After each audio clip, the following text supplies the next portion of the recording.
Hello students, good morning. Today we are continuing with electricity.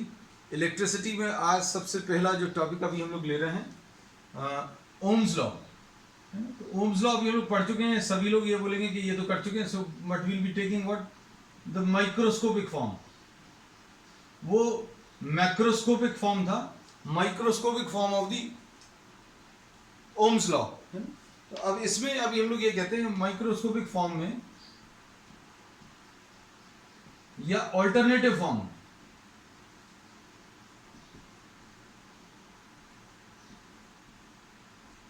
Of the Ohm's law. अब इस alternative form में अभी हम लोग क्या पढ़ने वाले हैं. We know the relation for current. Current का रिलेशन अभी हम लोग किसके टर्म्स में, ड्रिफ्ट वेलोसिटी के टर्म्स में मालूम है. तो अभी हम लोग इसमें कहते हैं ये रिलेशन किससे मिला था.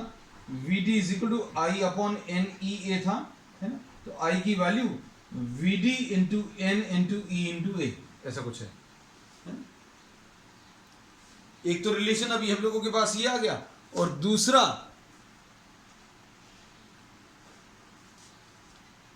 रिलेशन जो है, एक और रिलेशन अभी हम लोग मालूम है वीडी का. तो ये दोनों रिलेशंस को इक्वेट करके अभी हम लोग कुछ तो भी निकालने की कोशिश करेंगे, है ना. कैसा आएगा वो देखो.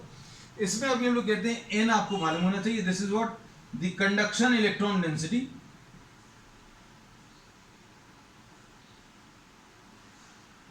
और द फ्री इलेक्ट्रॉन डेंसिटी. इसको कंडक्शन इलेक्ट्रॉन डेंसिटी या फ्री इलेक्ट्रॉन डेंसिटी बोलते हैं. E is what the charge of an electron, charge of electron, और ए एरिया ऑफ क्रॉस सेक्शन.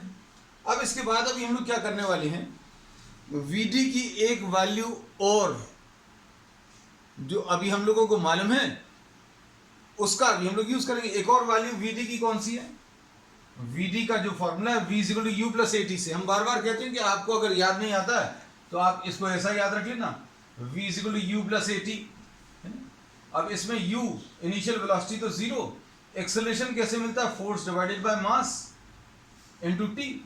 और फोर्स कैसे मिलेगा, फोर्स अभी हम लोग मालूम है this will be equal to E into E. Force acting on the free electrons of a conductor, force acting on the free electrons of a conductor due to the applied potential difference. जो conductor के ends पर आप potential difference apply करते हो उसके कारण एक electric field produce होती है, और उस इलेक्ट्रिक फील्ड के कारण जो force acting on the electrons है वो Q इंटू ई यानी E इंटू ई. हमें इतना सब बताने की जरूरत नहीं है. हम चाहें तो डायरेक्टली रिलेशन ले सकते हैं, लेकिन अभी हम लोग यही कोशिश करते हैं कि आपको रिलेशंस भी याद हो जाए, उनका डेरिवेशंस भी याद हो जाए, है ना. तो फोर्स की वैल्यू E इंटू ई आ गया, डिवाइडेड बाय m आ गया, और T को अभी हम लोग टॉ लिखते थे. तो VD का ये रिलेशन आ गया. अब VD का ये रिलेशन बेटा अभी हम लोग यूज कर सकते हैं. कहां पर यूज कर सकते हैं, अब देखना अच्छे से.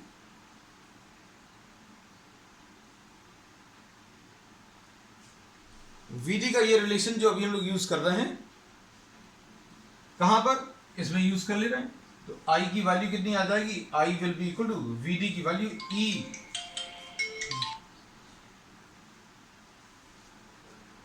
E into E divided by m into tau. ऐसा कुछ आएगा. ठीक. अब इसमें ये I की value VD into N into E into A है, तो VD की value E into E upon m into tau ये यूज कर लिया, और साथ में क्या है NEA. अब इसके बेसिस पर अगर अभी हम लोग देखें तो I अपॉन ए इसको इधर ले लिया, और ये कितना आ जाएगा E into E into N into tau divided by ये E इंटू ई स्क्वायर आ जाएगा डिवाइडेड बाय m. ऐसा कुछ आएगा. ठीक. तो अब इसमें I अपॉन ए की वैल्यू अभी हम लोगों को मालूम है.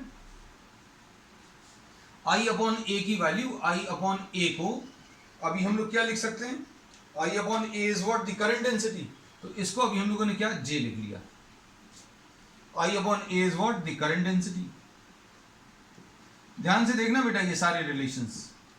अब इसमें इसको J लिख लिया, और रेजिस्टिविटी का एक रिलेशन अभी हम लोगों को मालूम है क्या है, M upon N E square tau, ये रिलेशन है रेजिस्टिविटी का। अब देखो ये सारे रिलेशंस अगर आप कंबाइन करें तो क्या मिलेगा फाइनली, आई अपॉन ए को अभी हम लोगों ने जे लिख दिया और ई ऐसा लिखा हुआ है, और इधर पर ऐसा कुछ बनाने के लिए अभी हम लोगों ने क्या लिख लिया, एम अपॉन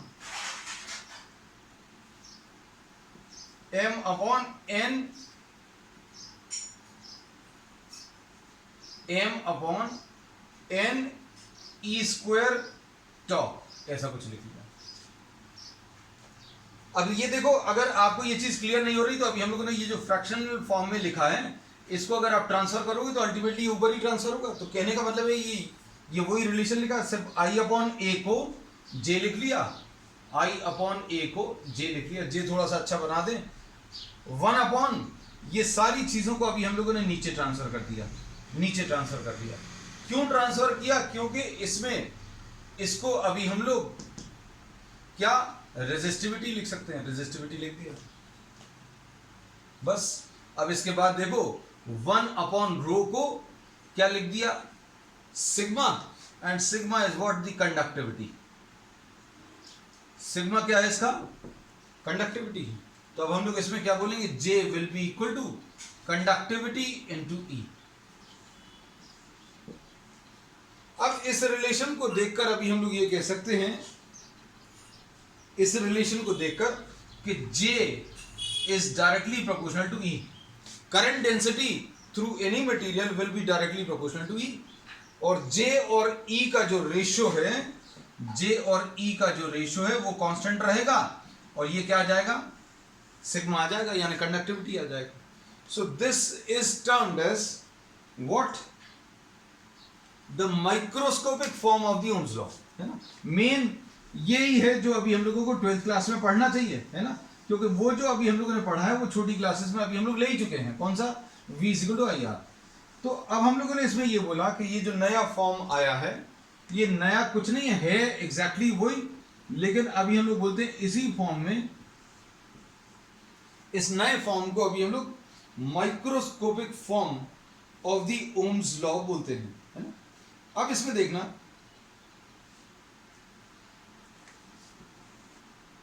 इसमें अभी हम लोग ये कहते हैं कि अगर आप फाइनली इसको कन्वर्ट करने की कोशिश करो तो ये सब कुछ आएगा बिल्कुल वैसे ही। ये टॉपिक जो है यहीं पर खत्म हो गया, लेकिन अभी हम सिर्फ वेरिफिकेशन वाला पार्ट, I अपॉन ए अगर आप इसे लिखें और इसको 1 अपॉन रो लिखें और E को V डिवाइडेड बाय L लिखें,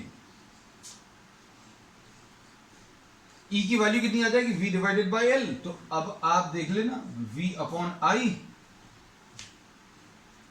will be equal to rho into L upon A। V upon I is equal to rho L upon A, और rho L upon A कितना होता है, R। तो ये देखो, ये पुराना वाला फॉर्म आ गया। V upon I का रेशियो जो है वो कांस्टेंट है, वो किसके बराबर है, R के बराबर, ठीक है। तो अब हम लोगों ने ये जो पढ़ लिया है, ये क्या है, ये microscopic form of the Ohm's law. इसमें अभी हम लोगों ने क्या पढ़ा, हम लोग इसमें ये पढ़ रहे हैं क्या, कि आप जितना ज्यादा पोटेंशियल डिफरेंस अप्लाई करेंगे उतना ज्यादा करंट आएगा। ये मैक्रोस्कोपिक फॉर्म कहलाता है। और यहां पर माइक्रोस्कोपिक फॉर्म में अभी हम लोग कैसा बोलते हैं कि larger the electric field larger will be the current density. है बिल्कुल सिमिलर चीज। देखो, V का एनालॉगस क्वांटिटी इलेक्ट्रिक फील्ड है।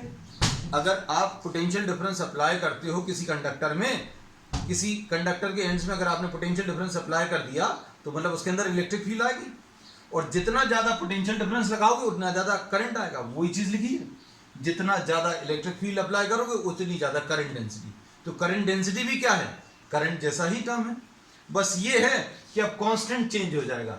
यहां पर कांस्टेंट R आता है, यहां पर कांस्टेंट क्या, सिग्मा, यानी कि कंडक्टिविटी आ रहा है, ठीक है। अब नेक्स्ट, इसके बाद नेक्स्ट टॉपिक आप इसमें लिख लेना,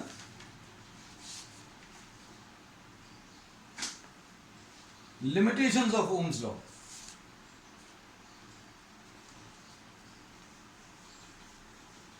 नेक्स्ट टॉपिक इसमें जो अभी हम लोग ले रहे हैं, ओम्स लॉ पढ़ लिया, दोनों तरीके से पढ़ लिया, मैक्रोस्कोपिक फॉर्म भी ले लिया, माइक्रोस्कोपिक फॉर्म भी ले लिया, है ना। अब इसके बाद अभी हम लोग क्या कर रहे हैं, हम लोग limitation of the Ohm's law, कि ओम्स लॉ कहाँ कहाँ पर अप्लाई नहीं होता है ना। तो अब इसमें अभी हम लोगों ने ये बोला कि आज जो अभी हम लोगों ने लिया है उसमें अभी हम लोगों ने किस किस के बीच में रिलेशन बताया था। जैसे पुराने वाले फॉर्म में v और i के बीच में रिलेशन बताया था। आज जो अभी हम लोगों ने पढ़ लिया, हम लोगों ने ये पढ़ लिया कि e is directly proportional to j, ऐसा कुछ e directly proportional to j लिखा। और फिर कांस्टेंट जो अभी हम लोगों ने इंट्रोड्यूस किया, वो कांस्टेंट कौन सा है, ये कंडक्टिविटी, ठीक है। इसमें अभी हम लोगों ने ये बोला कि v और i का जो रेशियो है वो r के बराबर है। यहां पर e और j का जो रेशियो है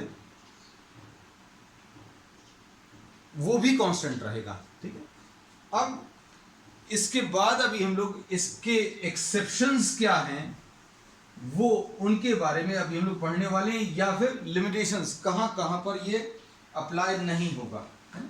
तो अब इसमें जो आज लेने वाले हैं वो लिख लीजिए। नेक्स्ट टॉपिक,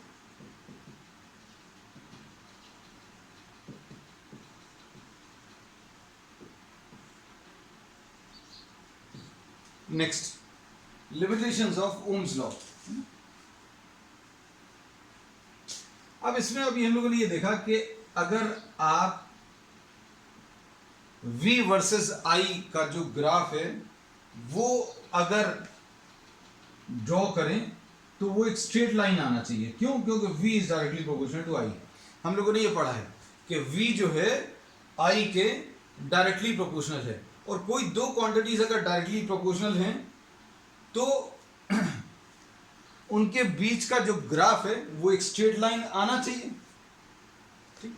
अब इसमें अभी हम लोग ये देखते हैं कि v वर्सेस i का जो ग्राफ है वो स्ट्रेट लाइन आएगा। क्यों? क्योंकि इनके ऊपर जो पावर है 1 है और डायरेक्टली प्रोपोर्शनल। लेकिन इसमें अभी हम लोग ये देखते हैं कि जैसे जैसे आप करंट की वैल्यू बढ़ाओगे, करंट अगर आप बढ़ाओगे तो क्या होगा, heat will be generated in the conductor, उसके अंदर हीट जनरेट होगी, और हीट जनरेट होगी मतलब टेम्परेचर बढ़ेगा, और टेम्परेचर अगर बढ़ेगा तो रेजिस्टेंस चेंज हो जाएगा, है ना। तो अभी हम लोगों ने ये पढ़ा हुआ है कि v और i का जो रेशियो है वो कांस्टेंट होता है, और उस कांस्टेंट को अभी हम लोग r बोलते हैं। लेकिन अब हम लोगों ने क्या बोला, इसके हिसाब से, इस ओम्स लॉ के हिसाब से अगर आप v बढ़ाओगे तो i भी बढ़ेगा, v अगर आपने इंक्रीज किया तो i भी इंक्रीज होगा, और दोनों का रेशियो कांस्टेंट आएगा। लेकिन अभी हम लोगों ने ये बोला कि आप v बढ़ाओगे तो i बढ़ेगा, और i बढ़ेगा तो इसके अंदर जो है हीट जनरेट होगी रेजिस्टेंस के अंदर, और हीट अगर जनरेट होगी रेजिस्टेंस के अंदर तो अपन लोगों ने पिछली क्लासेस में पढ़ा हुआ है, टेम्परेचर बढ़ेगा, और टेम्परेचर बढ़ेगा तो रेजिस्टेंस चेंज हो जाएगा, और टेम्परेचर बढ़ने पर रेजिस्टेंस चेंज होगा, मतलब v और i के बीच का जो ग्राफ है फिर अब स्ट्रेट लाइन नहीं रह जाएगा। This is what, this will deviate from its straight line path. This will be at what? At high temperature. High temperature पर v और i का जो ग्राफ है that will not be a straight line, ये straight line नहीं रहेगा, और ये थोड़ा सा डेविएट करेगा, कर्व्ड पाथ आ जाएगा, है ना। सो v वर्सेस i जो ग्राफ है that will not vary linearly. So at high temperature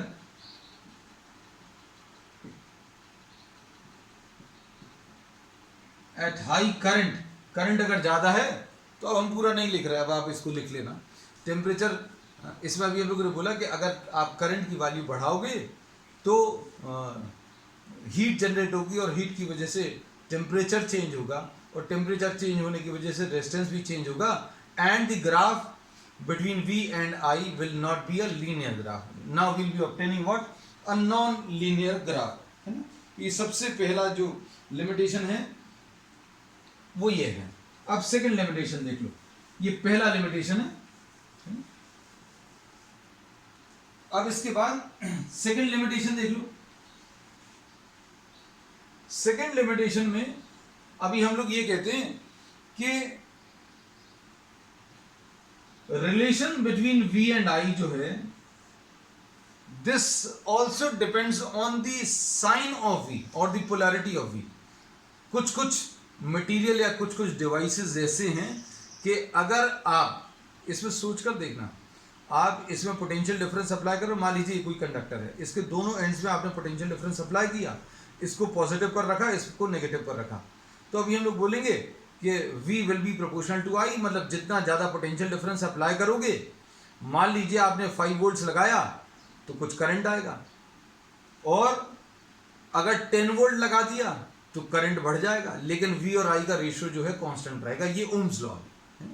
लेकिन कुछ मटेरियल ऐसे हैं उसमें अगर आपने इसको पॉजिटिव पोटेंशियल पर रखकर इसको नेगेटिव पर रखा, मतलब करंट अगर ऐसा पास कराने की कोशिश की और पोटेंशियल डिफरेंस अगर आप बढ़ाते जाएं तो करंट भी चेंज होगा, लेकिन अगर आपने इसको पॉजिटिव पर रखकर इसको नेगेटिव पर रखा, मतलब करंट को ऐसा पास कराने की कोशिश करें और ऐसे में पोटेंशियल डिफरेंस अगर बढ़ाएं तो भी करंट चेंज होगा।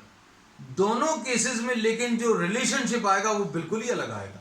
कैसा, वो अब हम आपको डायग्राम में बता दे रहे हैं कि भाई आप अगर V versus I graph draw करें, if you are drawing V versus I,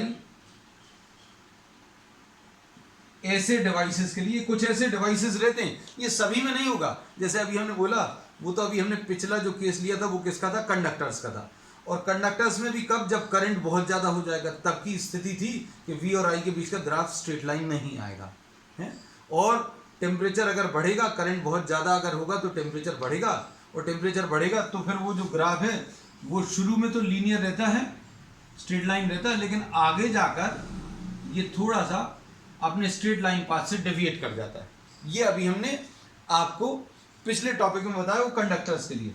लेकिन कंडक्टर्स में आप चाहे करंट ऐसा पास करें चाहे ऐसा पास करें, it does not matter. Conductors के लिए अभी हम लोग कहते हैं ये मैटर नहीं करता, लेकिन ये एक नई चीज डिस्कस कर रहे हैं। हमने बोला कुछ ऐसे मटेरियल्स रहेंगे या कुछ ऐसे डिवाइसेस रहेंगे जिसमें आप अगर V ऐसे में लगाएं या V ऐसे में लगाएं, V आप ऑपोजिट पोलैरिटी का अगर आप लगा दें तो I जो है, I की जो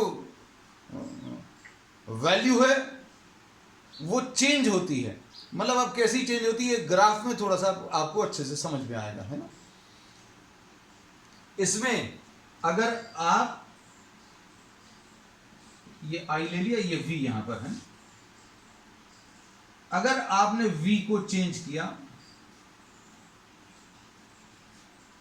V को अगर इसमें अगर आपने V को चेंज किया, V को अगर आप बढ़ा रहे हैं तो I की वैल्यू बढ़ रही है, और ये जो करंट है, ये करंट अभी हम लोगों ने इस V के लिए इस करंट को यहां पर मार्क किया है।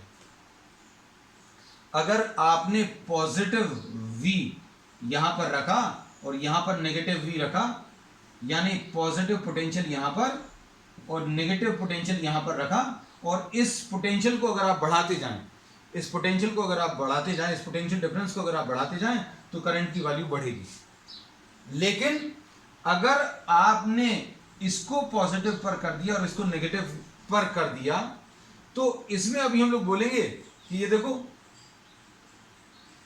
ऐसे में ऑपोजिट डायरेक्शन का अगर आप पोटेंशियल डिफरेंस आप बढ़ाएंगे तो करंट बढ़ेगा, लेकिन करंट का जो रिलेशन है वो दोनों केसेस में आइडेंटिकल नहीं रहेगा। कैसे, आप उतना ही पोटेंशियल डिफरेंस ऐसे में अप्लाई करोगे तो करंट मिली एम्पियर्स में मिलेगा, अगर ऑपोजिट डायरेक्शन में पोटेंशियल डिफरेंस अगर आपने अप्लाई किया तो यहां पर जो करंट आएगा वो माइक्रो एम्पियर्स में रहेगा। इसको अब अच्छे से समझना, ये एक ऐसा डिवाइस है जिसके लिए ये ग्राफ बना हुआ है, जिसमें अगर आपने इसको पॉजिटिव और इसको नेगेटिव रखा, मतलब करंट ऐसा पास कराने की कोशिश करें और इस V को चेंज करें, इस V को अगर आप चेंज करेंगे तो करंट भी चेंज होगा। कैसा चेंज होगा, V को बढ़ाने पर करंट बढ़ेगा, लेकिन करंट जो बढ़ेगा वो कैसा बढ़ेगा, मिली एम्पियर्स में बढ़ेगा, मिली एम्पियर्स में। लेकिन अगर आपने ऑपोजिट डायरेक्शन में किया, आपने इसको पॉजिटिव रखकर इसको नेगेटिव किया और ऐसे में पोटेंशियल डिफरेंस 5 लगाया, फिर 10 लगाया, फिर 15 लगाया, जैसे जैसे आप पोटेंशियल डिफरेंस बढ़ाओगे तो करंट भी बढ़ेगा, लेकिन करंट अब उतना तेजी में नहीं बढ़ेगा। देखो करंट अब कैसा बढ़ रहा है, माइक्रो एम्पियर्स में चेंज हो रहा है, ठीक है। तो ये ऐसे जो डिवाइसेस हैं, ऐसा जो ग्राफ मिलता है वो किसके लिए मिलता है, डायोड्स के लिए मिलता है। और ये डायोड्स क्या हैं, ये पीएन जंक्शन है।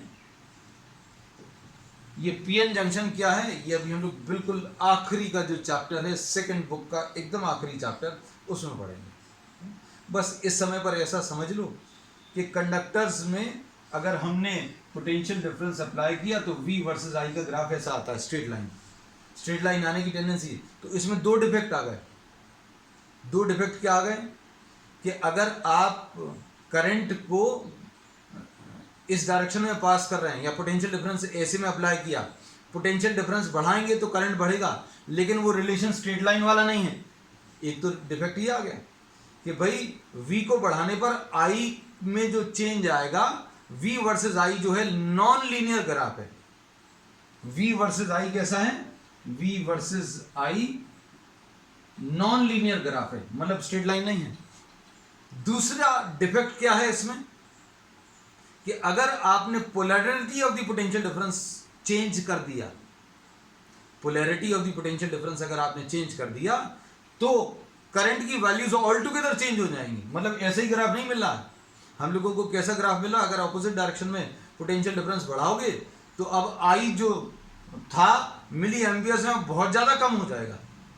तो इसमें दो डिफेक्ट आ रहे हैं जो कि कंडक्टर्स में नहीं रहता। कंडक्टर्स में आप ऐसे में पोटेंशियल डिफरेंस लगाओ चाहे ऐसे में लगाओ, जैसा ग्राफ आ रहा पोर्फेक्टली सेम मिलेगा।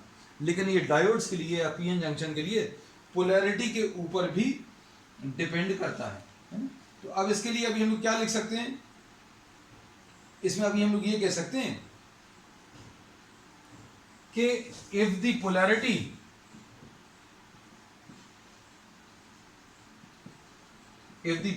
of potential difference is reversed, then current also changes। Current की वैल्यू चेंज होगी, मतलब current V versus I does not follow similar type of changes, similar type of graph, ऐसा लिख सकते हैं आप इस पॉइंट पे, ठीक है। नेक्स्ट तीसरा, पहली लिमिटेशन किसके लिए, कंडक्टर्स के लिए बताई। दूसरी लिमिटेशन अभी हम लोगों ने किसके लिए, पीएन जंक्शन के लिए बताई। पीएन जंक्शन क्या है, एक ऐसा डिवाइस है। अब इसको ऐसा ही समझ लेना, क्योंकि इसके बारे में डिटेल में अभी हम लोग जब लास्ट चैप्टर आएगा उसमें पढ़ेंगे। पीएन जंक्शन एक ऐसा डिवाइस है जिसमें अगर किसी एक डायरेक्शन में पोटेंशियल डिफरेंस बढ़ाएंगे तो करंट बढ़ेगा, लेकिन नॉन लीनियर तरीके से बढ़ेगा, पहली चीज। और उसमें अगर ऑपोजिट डायरेक्शन में पोटेंशियल डिफरेंस बढ़ाएंगे तो करंट बढ़ेगा, लेकिन वो मिली एम्पियर्स में। ये जो पॉजिटिव डायरेक्शन का पोटेंशियल बढ़ाना है उसको अभी हम लोग आगे जाकर पढ़ेंगे। ये फॉरवर्ड बायस कहलाता है, फॉरवर्ड बायस वोल्टेज, है ना। तो अभी ज़्यादा दिमाग मत लगाना, बस ये याद रखना कि ऐसा कुछ डिवाइस होता है जिसमें V ऐसे में बढ़ाएं तो करंट मिली एम्पियर्स में बढ़ता है, अगर ऑपोजिट डायरेक्शन में V बढ़ाएं तो करंट एक इस डायरेक्शन में मिली एम्पियर्स में, ऑपोजिट डायरेक्शन में माइक्रो एम्पियर्स में बढ़ता है ना। और ये वाला जो ऑपोजिट डायरेक्शन का वोल्टेज है उसको रिवर्स बायस वोल्टेज बोलते हैं, है ना। अभी ज़्यादा सोचना नहीं कि ये क्या क्या चीज़ आ गई, ये क्या बता दिया, आज तो समझ ही में नहीं आया, है ना। तो इसके बारे में डिटेल में अभी अपन लोग बिल्कुल आखिरी चैप्टर में पढ़ने वाले हैं। आज अभी हम लोग क्या पढ़ रहे हैं कि ये ओम्स लॉ जो है वो कहाँ पर फेल होता है और कैसे फेल होता है, इसके बारे में। तो कंडक्टर्स पर हाई टेम्परेचर पर कुछ मटेरियल्स, एक मटेरियल अभी हमने डिस्कस कर लिया, कौन सा, एक इक्विपमेंट डिस्कस कर लिया, क्या, पीएन जंक्शन डायोड, है ना। अब तीसरी चीज, तीसरा लिमिटेशन, तीसरा लिमिटेशन जो है इसमें अभी हम लोग ये कहते हैं कि V वर्सेस I जो है ऐसा कुछ ग्राफ आ जाता है। किस मटेरियल के लिए, ये अभी हम लोग कहते हैं ये this is V versus I for this material. और इसमें अगर आप देखें तो I की,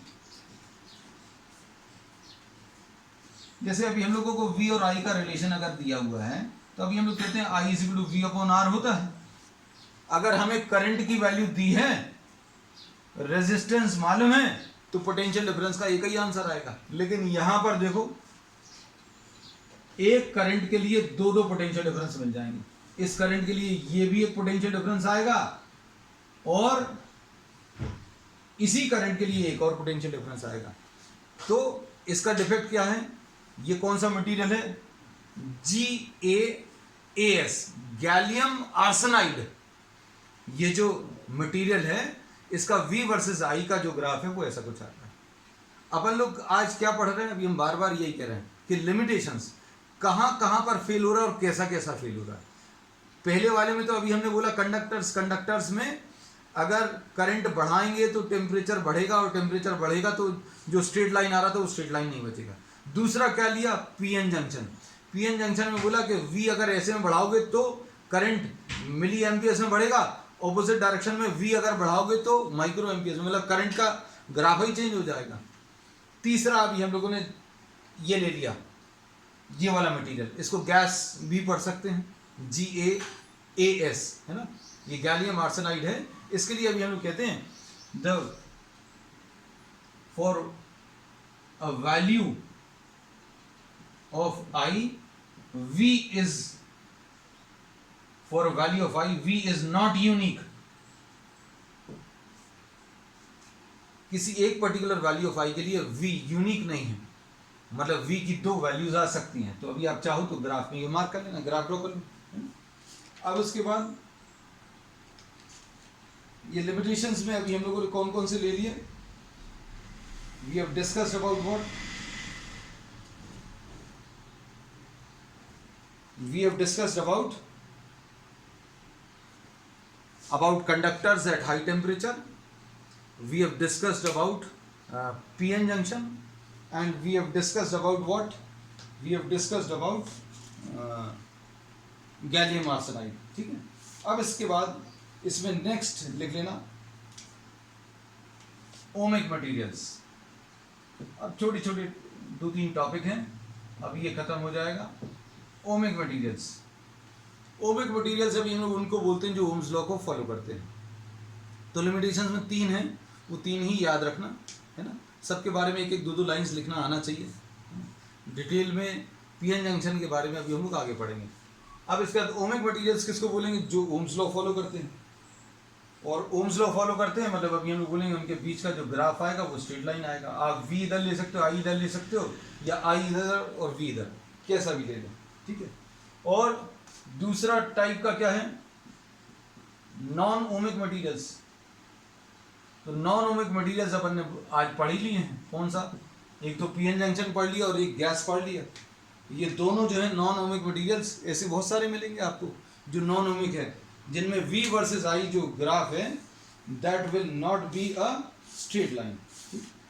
अब इसके बाद नेक्स्ट ले लीजिए। नेक्स्ट है बेटा इसमें टॉपिक,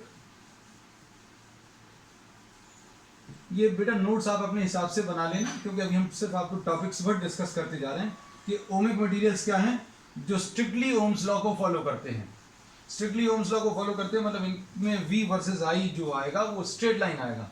और नॉन ओमिक किसको बोलेंगे? नॉन ओमिक उनको बोलेंगे जिनमें V वर्सेस I का ग्राफ स्ट्रेट लाइन नहीं रहेगा। मतलब ऐसे मटेरियल जो ओम्स लॉ को फॉलो नहीं करते। बहुत सिंपल है, नॉन ओमिक मतलब ओम्स लॉ को फॉलो नहीं करते। अब इसके बाद नेक्स्ट है कॉम्बिनेशन ऑफ रेजिस्टेंसेस, है ना। ये सिलेबस से हट चुका है इस साल, लेकिन अभी हम डिस्कस कर ले रहे हैं क्योंकि आपको बहुत जगह आगे यूज होगा। और सीबीएसई ने ये अज्यूम किया है कि आपने 10th क्लास में पढ़ा है तो आपको ये बनना चाहिए, but will be discussing some different aspects also. तो कॉम्बिनेशन ऑफ रेजिस्टेंसेस में सबसे पहला है series combination. Series combination of resistances में रेजिस्टेंसेस का जो सिंबल है वो अभी हम पहले डिस्कस कर चुके हैं, ऐसा कुछ है। और अगर आपने ऐसा कुछ कनेक्ट किया तो इस कॉम्बिनेशन को अभी हम लोग क्या सीरीज कॉम्बिनेशन बोलेंगे। सीरीज कॉम्बिनेशन, इसमें ये एक रेजिस्टेंस R1 है, ये एक रेजिस्टेंस R2 है और एक ये रेजिस्टेंस R3 है। आपने इसके थ्रू अगर करंट I पास किया तो अभी हम लोग बोलेंगे यही करंट इसमें से भी जाएगा और यही करंट इसमें से भी जाएगा, क्योंकि कहीं पर ब्रांचिंग नहीं है। These concepts we have discussed earlier in capacitance also and in this chapter also, कि अगर कहीं पर ब्रांचिंग नहीं है, ब्रांच जहां पर भी आएगी वहां पर करंट की वैल्यू चेंज हो जाएगी, है ना। तो करंट I इसमें फ्लो कर रहा है और इन तीनों को कंबाइन करके आपको एक रेजिस्टेंस R में कन्वर्ट करना है। ये एक रेजिस्टेंस R है सपोज, इसमें से भी I करंट अगर पास करें तो सेम इफेक्ट प्रोड्यूस होना चाहिए जो यहां पर प्रोड्यूस हो रहा है ना। तो अब हम लोग इसको ये बोलते हैं कि suppose the potential difference which is applied across the system is V।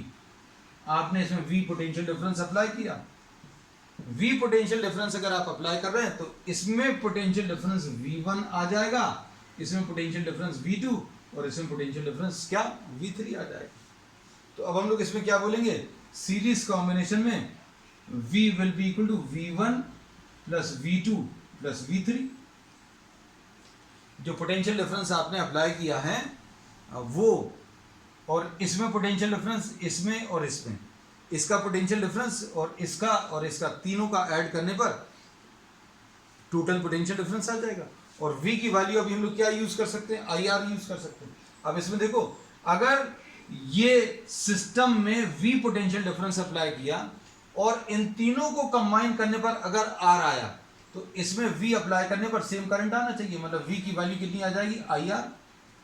यहां पर V1 की वैल्यू कितनी आ जाएगी बेटा, IR1, और V2 की वैल्यू कितनी आ जाएगी बेटा, IR2। इसमें V1 की वैल्यू IR1, V2 की वैल्यू IR2 और V3 की वैल्यू कितनी बेटा, IR3 आ जाएगी। V की वैल्यू IR होता है। अब इसमें वैल्यूज अगर आप सब्स्टिट्यूट करो, V की वैल्यू IR रख दिया, V1 की वैल्यू IR1, V2 की वैल्यू IR2 और V3 की वैल्यू IR3, ऐसा कुछ आएगा। We are discussing this quickly because you have done all these concepts in 10th class, है ना। जो काम का अभी हमारे रहेगा उसको अभी हम फिर से डिस्कस कर लेंगे। तो इसमें R will be equal to what, R1 plus R2 plus R3, ऐसा कुछ आ जाएगा। तो अब इसमें अभी हम लोग क्या कह सकते हैं, that the equivalent resistance is found by taking the sum of all the resistances. ठीक है, तो इसमें पहला पॉइंट क्या रहेगा कि equivalent resistance will be equal to what, the sum of all the individual resistances. फिर R is equal to R1 plus R2 plus R3, पहला पॉइंट। दूसरा पॉइंट, I सभी में सेम होगा। सीरीज कॉम्बिनेशन में I की वैल्यू सेम आती है,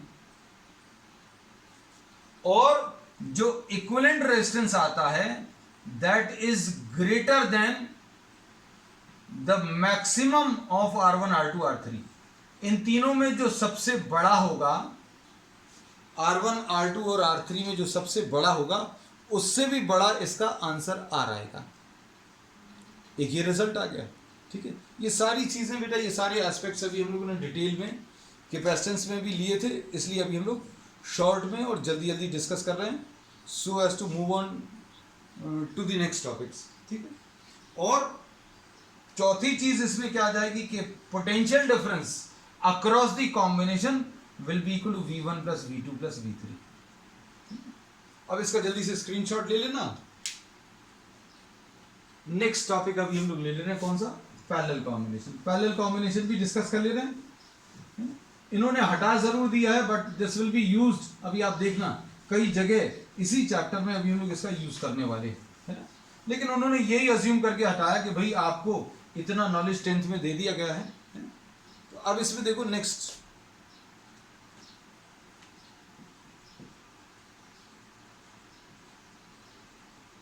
पैरेलल कॉम्बिनेशन में क्या करते हैं, आप एक रेजिस्टेंस लिया, एक और रेजिस्टेंस लिया, एक और रेजिस्टेंस लिया, और इन तीनों के एक एक एंड्स को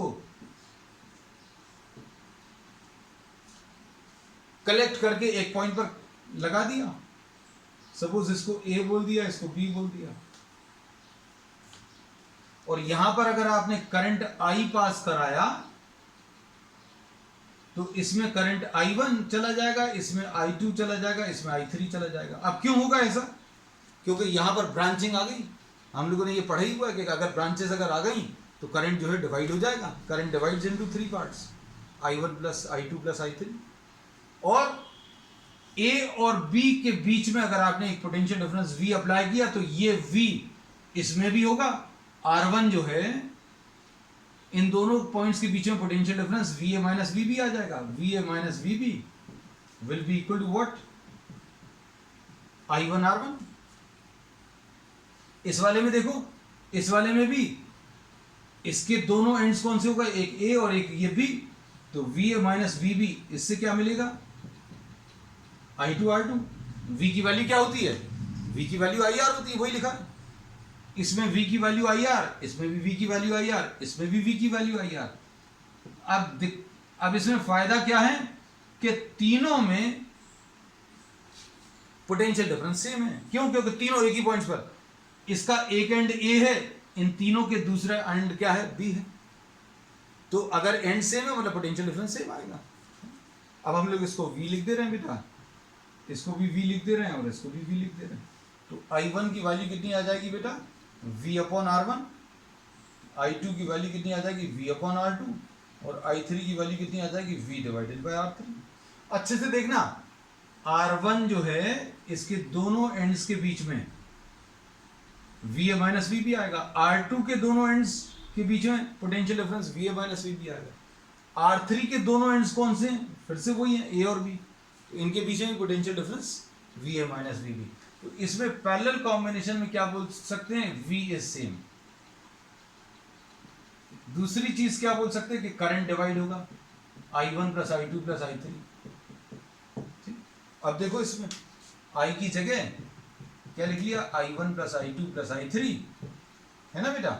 अब इसमें I1 की वैल्यू कितनी आ जाएगी? V upon R1। I2 की V upon R2 plus V upon R3।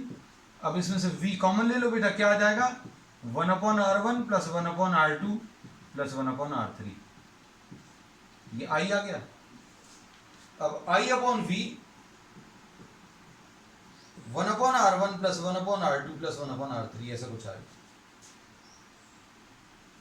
V को नीचे ले आए तो ये रिजल्ट्स बिल्कुल सिमिलर हैं, करने का तरीका बिल्कुल सिमिलर है। किसके जैसा? जैसा अभी हम लोगों ने कैपेसिटेंस में किया था, लेकिन रिजल्ट्स उल्टे आते हैं। वहां पर पैरेलल कॉम्बिनेशन में C1 plus C2 plus C3 आ जाता है, यहां पर 1 अपॉन R1। तो अब इसमें क्या बोलेंगे? जो R आएगा that will be smaller than जो इसका आंसर आता है। निकाल सकते हैं ना बिना। सपोज R1 की वैल्यू 2 है, R2 की वैल्यू 4 है और R3 की वैल्यू 8 है। इनको अगर आप कंबाइन करोगे तो कितना आएगा? 8 LCM, 4 प्लस 2 प्लस 1 मतलब ये 7/8, यानी R की वैल्यू 8/7 आ गई।